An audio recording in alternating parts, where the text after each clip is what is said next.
So again, nothing to talk about with Cash and Mitchell. They're good people, but yeah, going into each one of the individuals that I have issues with, I'll start out with Jesser because everybody's probably wondering, like, wasn't that your friend since elementary school? It's like, yeah, he was. He's gone though. It's just Jesser. There is no Jesse, and he's been doing some really nasty stuff that I don't ever care to see him again or talk to him again. First of which that happened more recently, but I'll get into stuff that happened over the year and past years. But and Chris was supporting this too, and but Jesse saying I'm fighting serious demons and he's worried about me and basically just painting me out to be like mentally unstable because I put out my L hype tweet.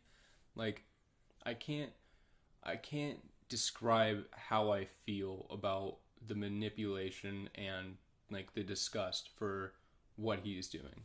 I never thought that getting into YouTube years down the line, I would be having my own brother manipulated by Jesser and tried to be used against me as a manipulation strategy by him to make people think that he cares about me and that he's reaching out to my family to support me. Like I can't even like it's crazy. I can't. I'm speechless. I don't know how to form words right now because it's so ridiculous. After I saw Jesse talk about my brother in his video and my mom too, which is 100% not okay with me, I texted my brother and this is what he said. I can't imagine how weird it was for him to be talking to Jesser, and like they've never talked before, and he's trying to make it out like he was trying to help me by talking to him on the phone, and then he just said online like he's like it. I don't even know what to say, and in the eyes too, like he probably just rubbed his eyes and started to just get watery eyes. Like it's an act. It's all manipulation act. He does not care. He only cares because he wants to uphold his online image. That's all he cares about. That's all they. That's all they all care about. That's it. And they'll say and do anything to keep that. I gotta take accountability for not being entirely open with how bad things were with me this year, but I was open enough and things were visible enough to see that I needed help, and Jesse was never there for me. Jesser. It's not even Jesse anymore. It's just Jesser was never there for me.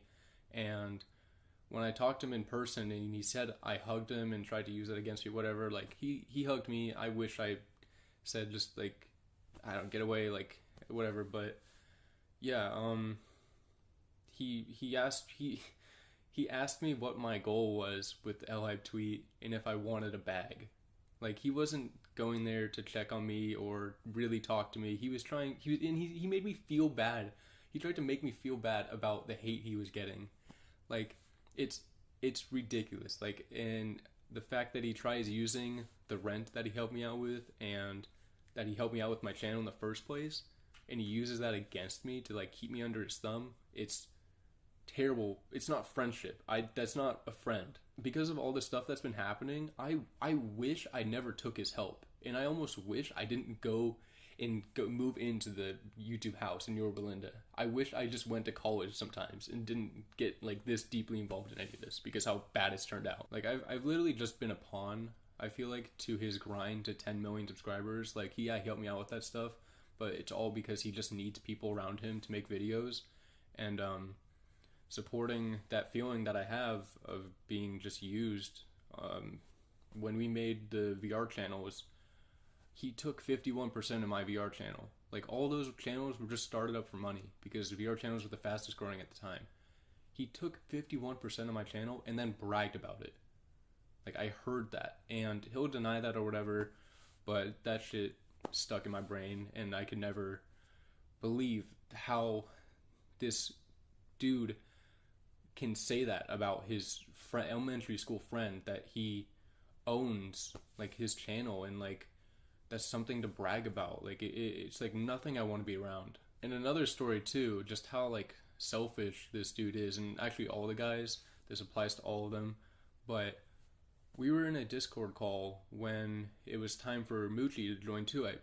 We were talking, and I was put it out there. I was like, hey, is anybody else willing to give up a percent or two so Mitchell feels more part of the group? Ah, nobody wanted to. He's just on a tiny salary now. Mitchell doesn't own a percent of 2-Hype.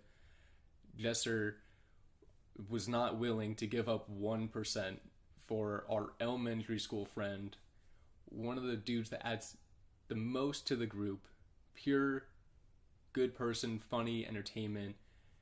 These guys in Jesser could not give up 1% for him. We could have all given up 1%, and he could have had 6% into it. That sounds amazing to me. But no, he's just on a tiny salary because they can. Because it's a business. It's not for fun. It's not for fun or friendship. It's a business. And the thing that makes it so annoying is they try to paint it as not a business, and it's all about the friendship and all of them doing it for fun. It's like, no.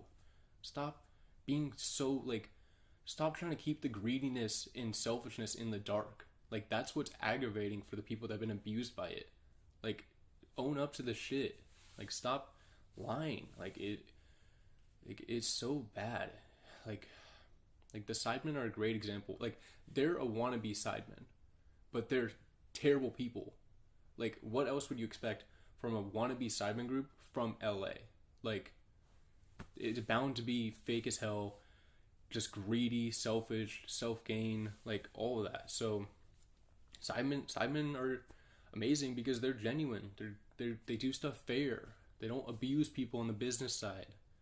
I found out some stuff on the business side that's like, what the hell? I don't care about the money like that, but I want to be treated equal. I want to be treated with respect, and that didn't happen.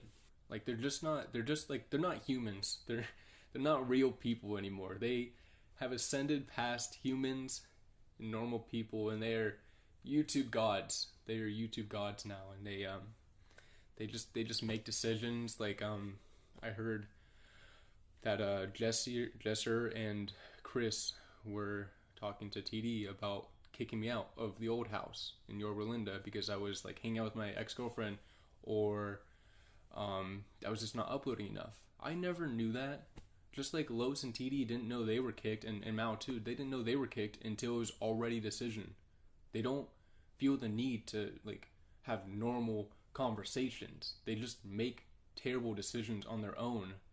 Like, and it's just it's nothing to be around unless you're a part of it and wanna just, I don't even know. I'm so glad I'm out of it.